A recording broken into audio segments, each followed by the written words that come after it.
안녕하세요. 제임스 안입니다. 2022년 1월 24일 위베스트 브리핑 시간입니다. 지난 토요일에 우리가 즐겁게 놀고 있었는데 갑자기 비트코인과 이더리움 등 크립토가 폭락하는 바람에 즐거운 주말이 암울한 주말로 바뀌었었죠. 그렇게 된 사정에는 여러 가지가 있지만 제가 봤을 때는 시장에 대한 불안을 많은 사람들이 느끼는 것 같아요. 그래서 넷플릭스가 실적 가이던스에서 추후 가입자가 별로 늘 것 같지 않다라는 약간 부정적인 코멘트를 했고, 거기에 나스닥이 폭락을 하고, 그리고 나스닥 폭락을 지켜보던 투자자들이 경제 상황이 앞으로 어떻게 전개될지 좀 불확실하다, 성장도 문제가 좀 있을 것 같고, 또 인플레이션에 대한 얘기도 많이 나오고 있고, 또 파월도 이전까지 입장을 선회를 해서 인플레이션을 잡기 위해서 테이퍼링과 금리 인상에 대한 보다 강력한 발언을 쏟아내고 있다 보니까 이 모든 것들이 종합되어 토요일 날 크립토의 폭락을 가져온 것 같습니다. 그래서 오늘은 그 중요한 단초를 제공하는 그 매크로 지표들을 좀 유심히 살펴보도록 하겠습니다. 자, 이제 먼저 제가 자랑스럽게 만든 그 오빗의 마켓 스테이트를 보면 굳이 보지 않아도 짐작할 수 있는 것처럼 계속 약세 상황을 나타내고 있습니다.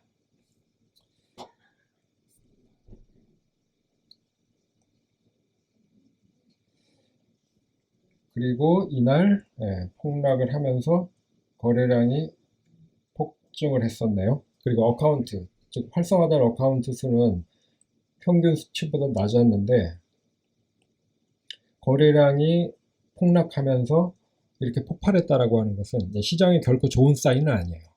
이거는 주식시장으로 얘기를 하면 장대 음봉이 발생을 하고 대량의 거래량이 터진, 그거하고 똑같은 상황입니다.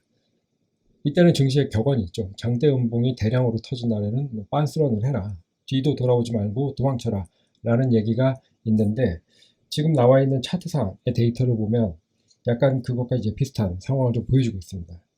물론 작년에 5월 대폭락보다는 좀 거래량이 약하긴 하지만 어쨌든 시장이 불안을 느낀 참여자들이 많이 팔았다라고 하는 것은 부인할 수 없는 사실인 것 같아요.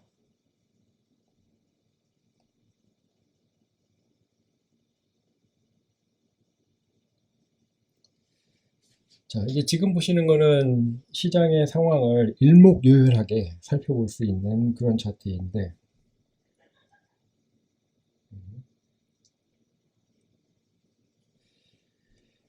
가격, 그 다음에 거래량, 그 다음 활성화된 계좌, 그 다음에 이제 기관의 거래량을 한눈에 표시한 스케일 차트예요. 자, 보면 우리가 생각할 수 있듯이 가격이랑 그 다음에 활성화된 계좌 수, 거래량 등의 수치가 있는데, 여기에서 좀 주목할 만한 것은 이 부분이죠. 기관 거래량의 거래량이 늘었다라고 하는 것. 이 늘었다고 하는 것이 사는 쪽이었는지 아니면 파는 쪽이었는지 그건 명확하게 알 수는 없지만, 어쨌든 이번에 대폭락에 있어서 기관이 움직였다라고 하는 것은 확실한 것 같습니다.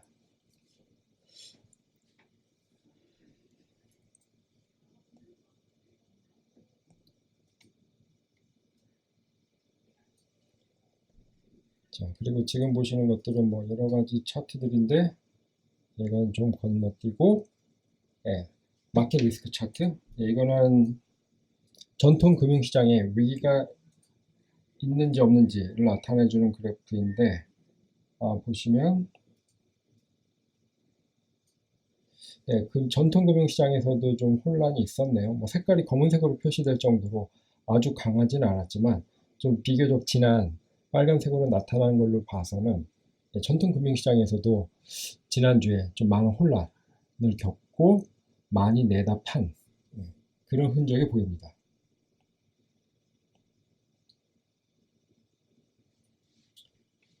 여기서부터 좀 우리가 신경을 많이 쓰고 좀 주의해서 봐야 될 내용인데, 자, 일단 첫 번째는 이거죠. 오일 가격. 매크로 공부를 좀 하신 분들은 알겠지만 오일 가격은 우리가 굉장히 중요하게 보는 지표 중에 하나예요.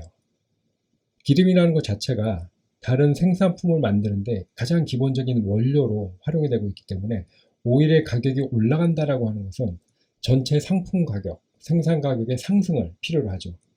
하다못해 우리가 공장에서 뭐 마스크 같은 걸 만들려고 하더라도 그 마스크를 만들기 위해서는 기계를 돌려야 되고 기계를 돌리기 위해서는 기름이 필요하기 때문이죠. 그만큼 오일 가격이 상승을 하고 있다, 아니면 하락을 하고 있다라고 하는 것은 전체적인 물가의 상승, 그러니까 원재료의 상승 혹은 하강을 알 수 있는 굉장히 좋은 지표입니다. 근데 지금 보시는 것처럼 오일 가격이 꺾이지 않고 1월부터 계속 상승하는 모습을 보여주고 있거든요. 이거는 그렇게 좋은 모습은 아니죠. 오일 가격이 상승한다라고 하는 것은 인플레이션에 대한 압력이 점점 커지고 있다는 얘기죠. 안 그래도 최근에 금융시장에서 여러 가지 혼란이라든가 사람들이 불안하게 느끼는 중요한 요소 중에 하나가 인플레이션에 대한 이제 우려인데, 지금 보면 오일 가격이 계속 상승하고 있는 모습을 보여줘서 앞으로 이 인플레이션이 더 강해지지 않을까, 원자재 가격이 더욱더 많이 상승하지 않을까라는 우려를 보여줍니다.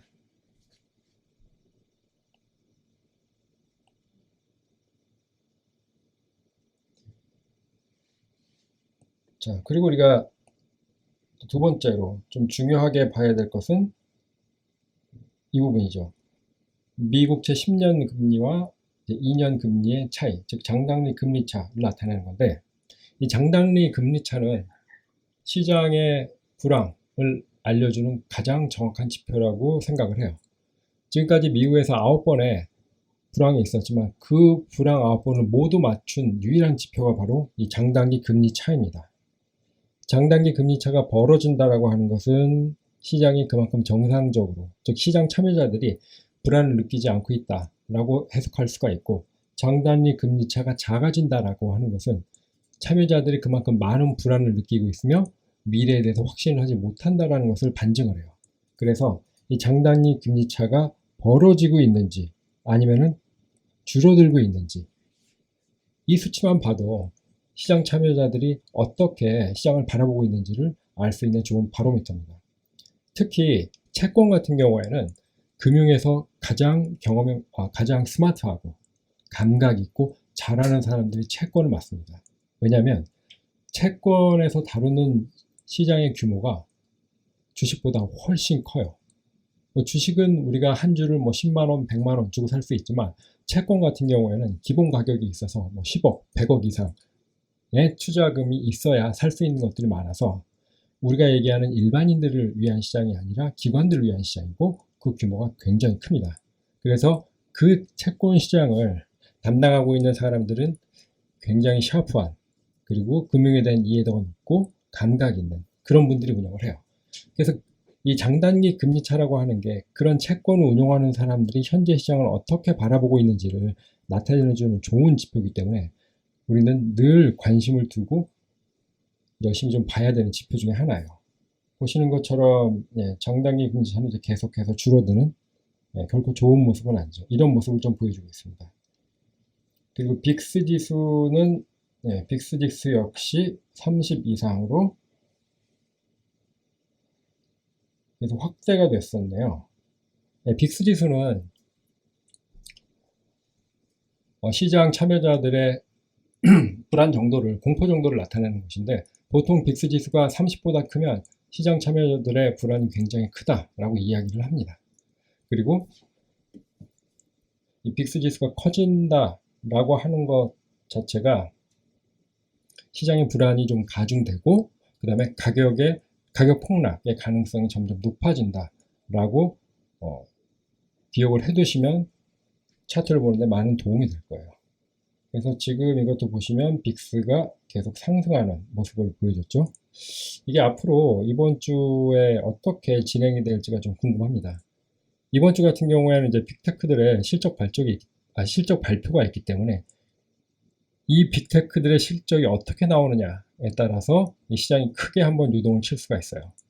만약에 빅테크들의 실적이 좋게 나온다라고 하면 시장이 좀 잠잠해지지만, 반대로 빅테크들의 실적이 예상에 못 미치는, 그리고 가이던스를 제시하면서 2022년 전망을 좀 부정적으로 얘기하는 그런 코멘트가 나오게 되면 나스닥과 그다음에 S&P 500 같은 지수는 한 번 더 크게 떨어질 가능성이 크고, 거기에 대해 그리고 이제 크립토도 영향을 받을 가능성이 굉장히 큽니다. 또 FOMC 회의도 이번 주 안에 있기 때문에 이번 주가 주식시장을 좀 안정화시키는 쪽으로, 크립토 시장이 좀 안정화되는 쪽으로 갈지 아니면 더 불안한 쪽으로 가게 될지 살펴보는 굉장히 중요한 한 주가 될 것 같습니다.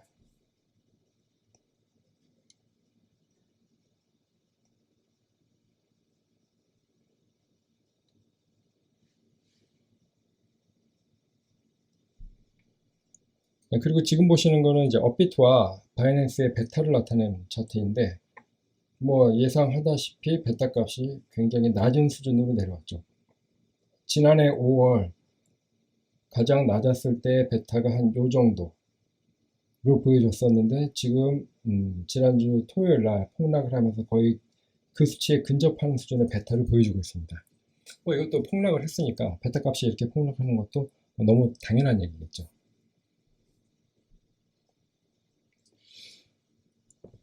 자, 아까 말씀드렸다시피 이번 주에는 빅테크 실적 발표와 FOMC 회의 결과가 나오는 굉장히 중요한 이벤트가 있는 한 주이기 때문에, 시장에서 나오는 뉴스라든가 아니면은 뭐 파월의 발언들을 굉장히 유심하게 들어볼 필요가 있습니다. 그래서 만약에 여러분이 이번에 가격이 폭락하고 올라가는 것을 보고 저점이다 라고 생각해서 들어가셨던 분이라고 하면, 가급적이면 보유기간을 좀 짧게 갖고, 그리고 시장이 어떤 식으로 움직일지를 지켜보는 게 좋지 않을까 생각을 합니다. 물론 이건 지극히 제 개인적인 생각이기 때문에 판단은 듣는 분들이 여러분께서 하시면 좋을 것 같습니다. 이상으로 마치겠습니다. 감사합니다.